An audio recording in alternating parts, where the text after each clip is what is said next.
어떤 남편이 자기 아내가 자신을 신처럼 대한다고 이야기를 합니다. 무슨 말을 하는가 제가 들어봤더니 자기 아내는 자신을 평상시에는 안 보이는 사람처럼 대접을 한대요. 그러다가 필요한 것이, 원하는 것이 생기면 남편을 찾기 시작을 한답니다. 남편이시여, 제가 이게 필요한 겁니다. 그래서 신처럼 여긴다라고 말합니다. 우스개 이야기이지만 우리가 하나님을 대하는 모습은 한번 생각을 해볼 필요가 있을 것 같습니다. 우리가 하나님을 향한 믿음을 이런 모습으로 가지면 하나님이 우리에게 담대하라, 두려워하지 말라라고 말씀을 하시는데 그 말씀이 명령으로 들립니다. 그것도 지킬 수도 없는 명령으로 들립니다.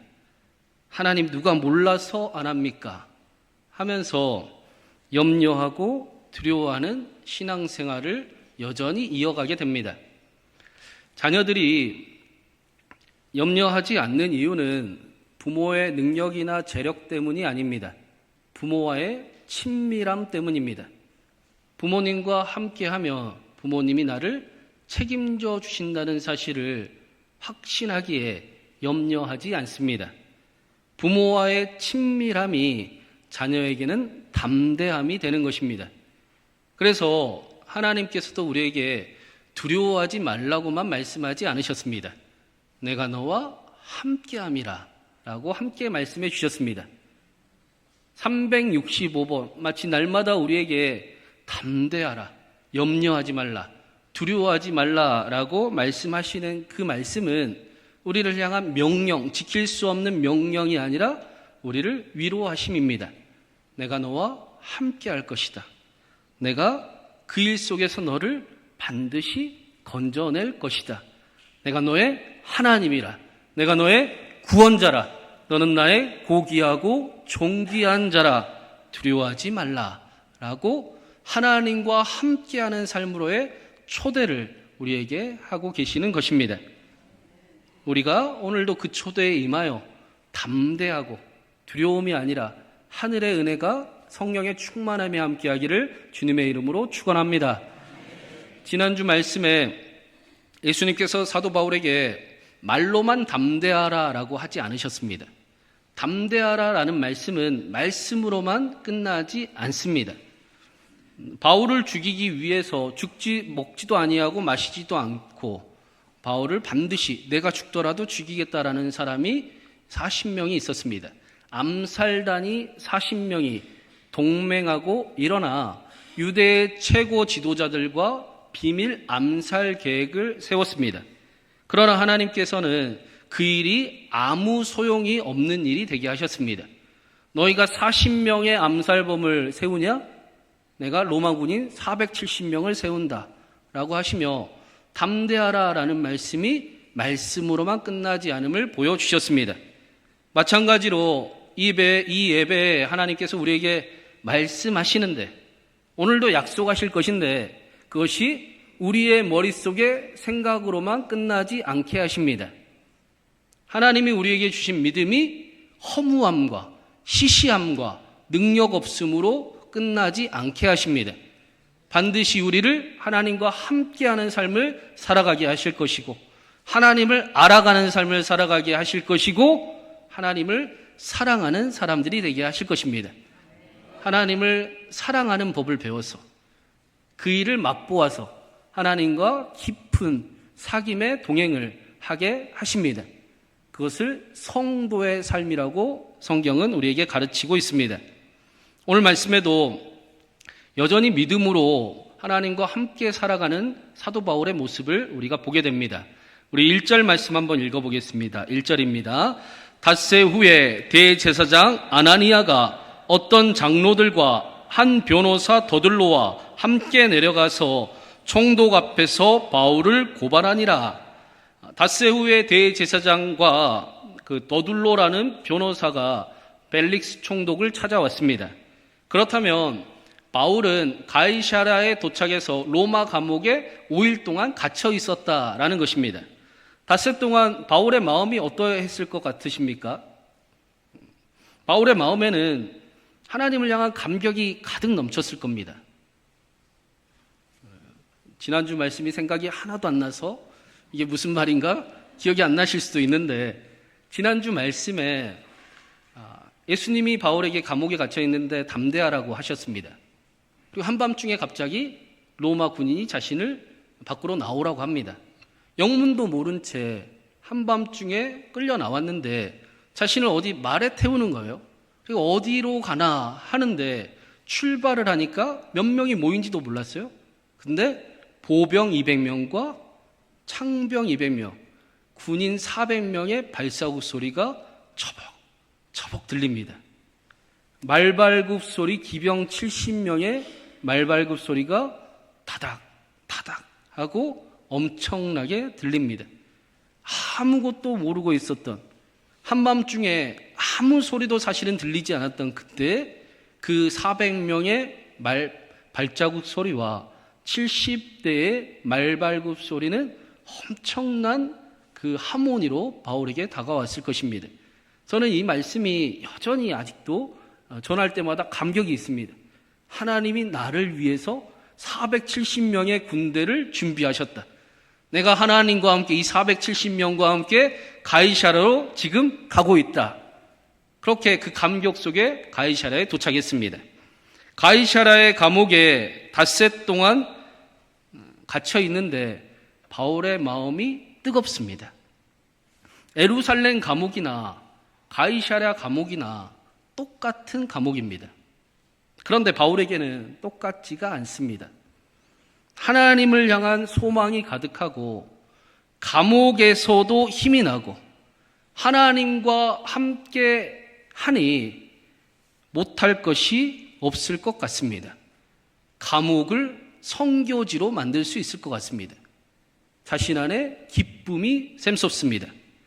담대하라라고 말씀하신 것처럼 예수님께서 바울을 정말로 담대하게 만드셨습니다. 상황은 바뀌지 않았지만, 똑같은 감옥이지만 상황을 바라보는 눈은 완전히 바꾸어 주셨습니다. 상황보다 중요한 것은 우리의 믿음이요, 우리의 내면의 힘입니다. 바로 이러한 삶을 성경은 우리에게 선물해 주는 것입니다. 실제로 이렇게 살아가는 사람들이 있습니다. 상황이 바뀌지 않아도 삶의 이야기를 예수님과 정말로 함께 그분이 살아계신 것처럼 동행하며 상황을 달리 보는 능력을 얻는 사람들이 있습니다. 삶의 이야기를 감당할 힘을 얻는 사람들이 있습니다.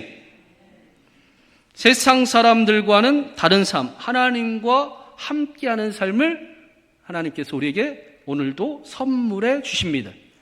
그리고 우리를 통해 우리가 사랑하는 우리의 가정과 삶의 자리에 하나님의 뜻을, 하나님의 나라를 이루어 가시겠다라고 말씀하십니다. 그러니 담대하라, 내가 너와 함께함이라, 두려워하지 말라, 내가 너의 하나님이 됨이라. 오늘도 말씀하십니다. 그런데 우리는 흔히 바울이 살았던 시대가 예수님 믿기 좀 더 편했을 거라고 착각할 때가 좀 있습니다. 여러분, 그랬을까요? 바울이 믿는 시대가 우리보다 예수님 믿기가 더 좋았을까요? 절대로 아니지요. 오히려 초대교회 성도들은 자신들의 바로 눈앞에 순교가 맞닿아 있었습니다. 그러는 그들은 예수님을 믿기 위해 생명을 걸기도 해야 했습니다. 초대교회 성도들은 물질적인 박해뿐 아니라 자발적인 사회적 왕따를 선택해야 되는 경우도 있었습니다. 오늘 말씀에 바울 역시도 그러한 비슷한 상황 속에 있습니다. 벨릭스에게 바울을 고발하는 내용이 나오는데 여전히 바울의 상황은 바뀌지 않았습니다. 우리 3절 말씀 한번 읽어보겠습니다. 벨릭스 각하여, 우리가 당신을 힘입어 태평을 누리고 또 이 민족이 당신의 성견으로 말미암아 여러 가지로 개선된 것을 우리가 어느 모양으로나 어느 곳에서나 크게 감사하나이다. 더둘로라는 변호사는 변호사답게 벨릭스를 향한 찬사로 그 고발을 시작을 합니다. 벨릭스야, 당신 때문에 우리가 태평을 누리고 있고 당신 때문에 우리 삶이 개선된 것이 얼마나 감사한지 모릅니다 라고 벨릭스에게 이야기를 합니다. 그런데 이거는 새빨간 거짓말입니다. 벨릭스는 역사적으로 노예 출신입니다. 원래 글라우디오 그 귀족의 노예로 있었습니다. 글라우디오가 나중에 로마의 황제가 됩니다. 글라우디오의 어머니가 이 벨릭스와 그의 형을 보고 마음에 너무 들어서 그들을 자유인으로 살게 만들어줬습니다. 글라우디오 황제와 벨릭스의 형이 어렸을 때부터 친구 사이로 함께 자라난 그런 친한 관계였습니다. 그리고 이 벨릭스가 글라우디오 황제가 형의 부탁을 힘입어 로마의 총독의 자리로 꽂아준 그런 일이 일어난 겁니다. 그런데 이 벨릭스를 역사적으로 평가하기를 왕의 특권을 노예 근성으로 행하던 사람이라고 평가를 합니다. 왕의 놀라운 은총을 힘입었음에도 노예 근성을 버리지 못하고 노예처럼 그 자리를 지켰던 사람이라고 평가합니다. 벨릭스는 불의한 사람이었습니다. 특별히 매사에 뇌물을 밝히는 사람이었고 뇌물이 가장 먼저였던 사람이었습니다. 그래서 유대인은 벨릭스가 재임하는 동안 소요와 소동이 그치지 않았고 소요와 소동이 일어날 때마다 아주 잔인한 방법으로 그 소동을 제압하곤 했습니다. 유대인들의 그 마음에는 벨릭스에 대한 감사보다는 혐오감이 가득했습니다. 그래서 오늘 말씀에 더둘로라는 변호사가 당신은 뇌물을 좋아하는 사람이지요 라는 사실을 잘 알고 있었기 때문에 전혀 고발하는데 증거도 증인도 없습니다. 오히려 8절에 뭐라고 하느냐, 우리가 이야기하는 것을 당신이 잘 살펴보면 우리 말이 맞는 것을 알 수 있을 겁니다. 우리가 당신이 원하는 그 뇌물 줄 테니까 당신이 알아서 우리가 원하는 대로 판결해 주십시오 라고 이야기하고 있는 것입니다. 바울은 이 뇌물로 인해서 거짓 재판을 당하고 처형을 당해야 되는 위기 앞에 여전히 서 있습니다. 바울의 눈앞에 있는 상황은 여전히 불의하고 편협하고 하나님을 전혀 두려워하지 않는 것 같은 상황입니다. 그러나 바울의 모습은 담대합니다. 이 재판장을 다음 주 말씀에 보겠지만 설교단으로 바울은 바꿉니다. 하나님이 없는 것 같이 여기는 세대에, 아니 하나님이 계신다라고 살아가는 사람이 바로 바울이었습니다. 하나님이 없다고 이야기하는 시대에 하나님이 계심을 항상 기억하고 하나님과 함께 살아가는 사람이 바로 사도 바울이었습니다. 이어지는 그 더둘로의 고발 내용을 보면 사도 바울이 어떻게 살았는가를 더 흥미롭게 볼 수가 있습니다. 우리 5절 말씀 한번 읽어보겠습니다. 5절입니다.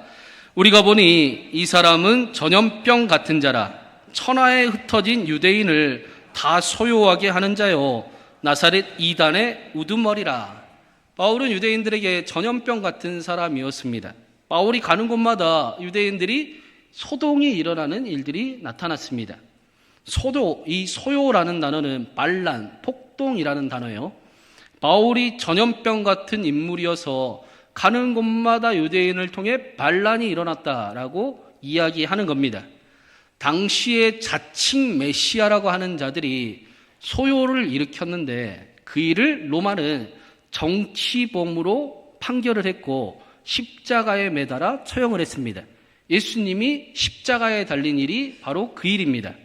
당연히 더둘로의 이 고발은 거짓말이 가득한 고발이었지만 그렇다고 완전한 거짓말은 아닙니다. 사도 바울이 가는 곳마다 실제로 소동이 일어나기는 했습니다. 그 일이 반란이 아니라 회복이 나타났습니다. 사도 바울이 가는 곳마다 능력이 나타났습니다.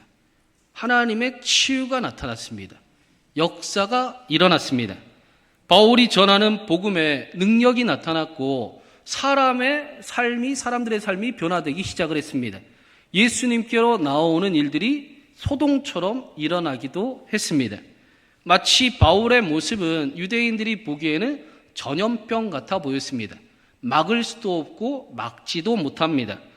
예수님을 믿는 사람들, 예수님께서 예수님을 믿는 사람들에게 표적이 따른다라고 말씀하셨는데 사도 바울이 가는 곳마다 표적이 나타났기 때문입니다. 여러분, 예수님을 믿는 사람들에게 표적이 따라오는 겁니다. 믿는 거 맞으시지요? 예수님을 따라가는 삶에 표적이 따라옵니다. 표적을 따라가는 게 아니고 표적이 따라옵니다. 우리가 표적을 따라가는 것이 아니고 표적이 우리를 따라와야 합니다. 그런데 우리는 표적을 따르는 믿음을 갖기가 쉽습니다. 응답되고 나서야 내가 믿어보겠다라고 여기는 믿음이 쉽습니다. 표적을 따르는 믿음은 상황이 변해야 믿겠다라는 겁니다. 상황이 변하기 전까지는 내 눈에 무언가 믿을 만한 구석이 보이기 전까지는 내가 한 발자국도 여기에서 믿음으로 살아보지 않을 것이다 라는 믿음이 표적을 따르는 믿음입니다. 표적을 따르는 믿음을 가지면 말로는 아멘을 하고 하나님의 말씀을 믿고 기도도 하고 또 신앙생활을 하지만 기도의 응답이 되기 전에는, 상황이 변하기 전에는 계속해서 나는 힘들 것이고 계속해서 두려워할 것이고 계속해서 염려할 것이고 계속해서 나는 아파하고 이 자리에 있을 겁니다 라는 믿음입니다. 분명히 말씀이 들리고 은혜를 경험하는데도 불구하고 표적을 따르는 믿음은 상황이 바뀌어야 나도 변하고 내 삶도 변하겠습니다 라고 하는 믿음을 이야기하는 겁니다. 그러나 예수님께서는 우리에게 표적이 따라오는 믿음을 허락해 주셨습니다. 여러분, 이게 되게 중요합니다. 표적을 따르는 믿음이 아니라 우리는 표적이 따라오는 믿음입니다. 나는 못해요. 부담스러워요. 나는 할 수 없어요. 라고 말하는 게 아니라, 하나님, 내가 잘 모르겠는데 그래도 하나님은 믿습니다. 하나님은 사랑합니다. 하나님 알아서 해주세요 하고 믿음으로 걸어가는 삶을 우리에게 선물해 주셨습니다. 그 믿음으로 걸어가면 표적이 따라오게 될 것이다. 하나님이 이미 준비하신 축복이 경험될 것이고 기도가 응답되는 것이 경험될 것이고 점점 더 하나님을 알아가는 삶을 살아가게 될 것이다. 표적이 따르는 믿음을 우리에게 선물해 주셨습니다. 그래서 점점 더 예수님을 사랑하는 삶이 되게 하시겠다라는 것입니다. 성경에 하나님을 믿으라라는 말씀은 전혀 안 나오지요. 예수님이 한 번도 이야기하신 적이 없습니다. 하나님을 사랑하라라고 말씀하셨습니다. 오늘 말씀에 사도 바울도 더들도가 고발하기를 5절 마지막에 이렇게 고발을 합니다. 나사렛 이단의 우두머리. 이 이단이라는 번역이 어감이 안 좋은데 그 사두개파, 바리새파 할 때 따르는 사람들, 종파를 의미하는 겁니다. 당파를 의미하는 단어입니다. 그러니까 예수님을 따르는 사람이라는 뜻이지요. 예수님을 따르는 무리라는 뜻이 나사렛 이단이라는 그 단어의 뜻이에요. 그리고 우두머리는 지도자, 가장 앞장서는 자, 가장 열심인 자를 우두머리라고 표현을 합니다.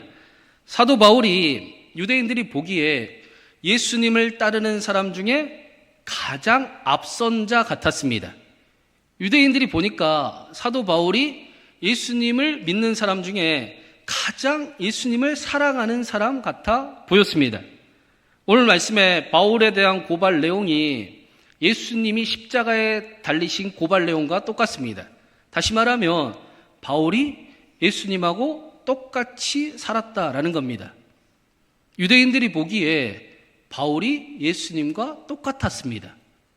세상이 보기에 바울을 보니까 예수님이 보였습니다. 이거 너무 부담스러워서 듣지를 못하겠어요?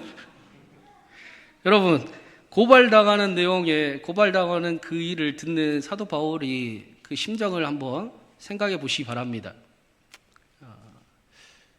우리가 우리 자신을 평가를 못 하잖아요. 우리는 우리 자신을 잘 살필 수가 없습니다. 내가 누군지를 정확히 알기가 어렵습니다. 다른 사람의 이야기를 듣고 내가 그런가요? 내가 그렇게 살아가고 있나요? 라고 평가를 하기가 좋습니다. 근데 사람들이 보기에 사도 바울을 보고 와, 내가 그렇게 예수님을 사랑하는 사람입니까? 내가 그렇게 예수님을 따라가는 사람입니까? 내가 예수님 사랑하기는 하죠. 내가 가는 곳마다 예수님이 능력을 나타내 주시기는 하셨지요. 내가 죄인 중에 괴수인데 너무나 부족하고 부끄러운 사람인데 예수님이 나를 예수님 닮은 사람으로 만들어가고 계시는 건 확실하죠. 담대하라라고 말씀하시더니 정말로 나를 담대한 사람이 되게 해주셨네요. 예수님 너무 감사합니다. 예수님 사랑합니다. 내가 예수님 더 사랑하고 싶습니다. 얼마나 감격스러웠겠습니까? 고발하는 소리가 감격이 됩니다. 여러분, 우리의 자녀들이 아빠는 예수님 진짜 믿는 사람이네요. 엄마는 예수님 진짜 사랑하는 사람이네요. 장로님은 예수님을 가장 앞장서서 따라가는 분이네요.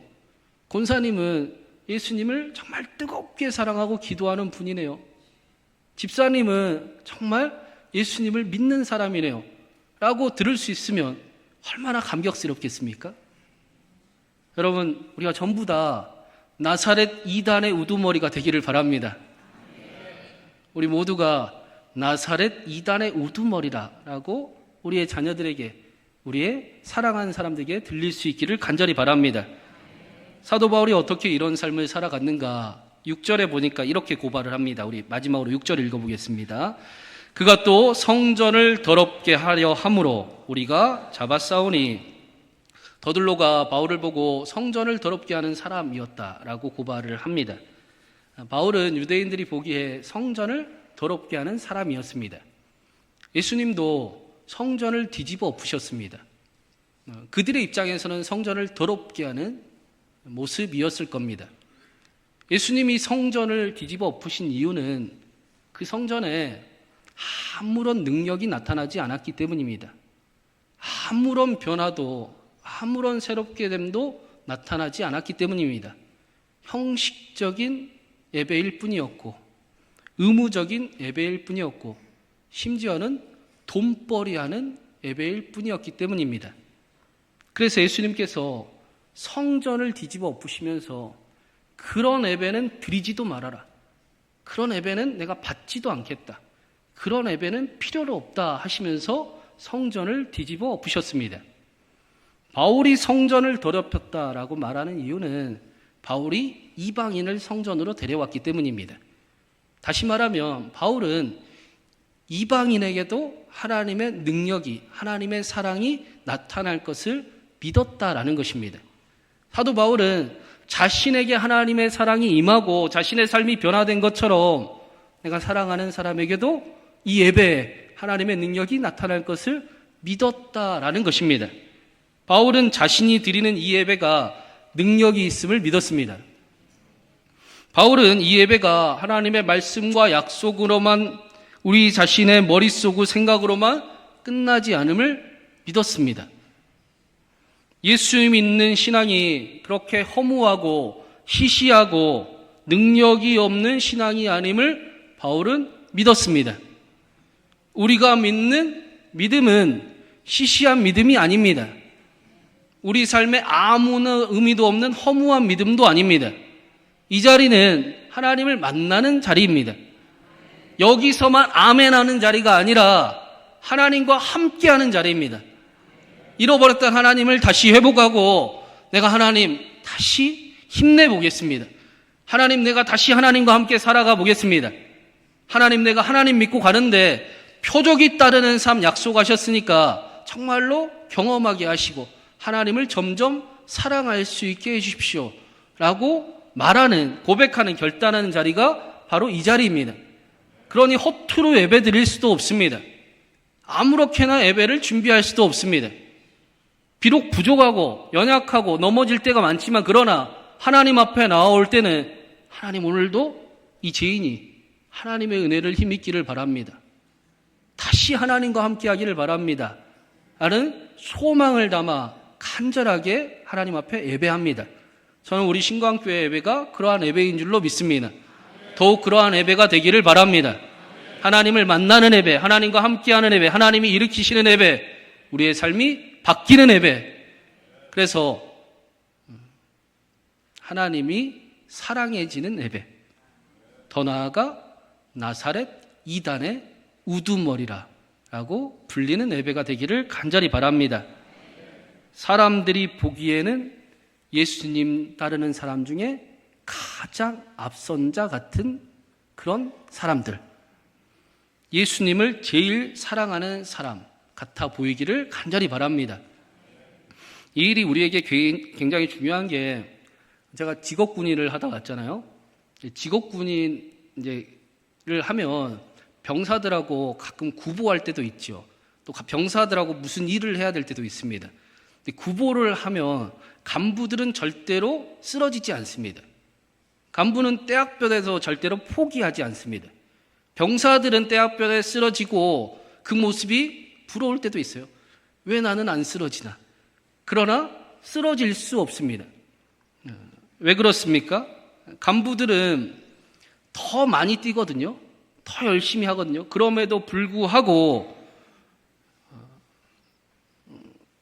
끌려가는 자가 아니라 앞장서는 자이고 책임지는 자이고 이끌어가는 자라는 자부심이 있기 때문에, 명예가 있기 때문에 쓰러질 수가 없습니다. 사도 바울도 그의 삶에 표적이 나타나고 능력이 나타났던 것은 바울이 끌려가는 자가 아니라 앞장서는 자, 나사렛 이단의 우두머리의 삶을 살아가기를 간절히 바랐기 때문입니다. 나사렛 이단의 우두머리의 삶이 그에게 능력으로 나타났다라는 사실을 우리에게 보여주는 것입니다. 사랑하는 여러분, 우리의 믿음이 표적을 따르는 믿음이 아니라 표적이 따라오는 믿음이 되기를 간절히 바랍니다. 하나님, 나는 사실 잘 몰라요. 근데 그래도 하나님 사랑합니다. 하나님이 알아서 해주세요. 그렇게 믿고 하나님과 함께 날마다 동행하는 삶이 되기를 간절히 바랍니다. 하나님을 사랑하는 저와 여러분에게 날마다 때를 따라 돕는 은혜를 주셔서 하나님을 더욱 알아가게 하시고, 하나님을 정말로 사람을 사랑하는 것처럼 사랑할 수 있는 은혜를 주시고, 그래서 나사렛 이단의 우두머리가 되게 하시길 간절히 바랍니다. 우리 모두가, 우리 신광교회가 이 지역에서 나사렛 이단의 우두머리가 되어서 예수님을 가장 사랑하는 사람들, 예수님을 가장 앞장서서 믿는 사람들, 예수님을 따르는 사람의 삶에 능력이 나타남을 보여주고 또 누리는 그런 저와 여러분의 삶이 되기를 주님의 이름으로 축원합니다.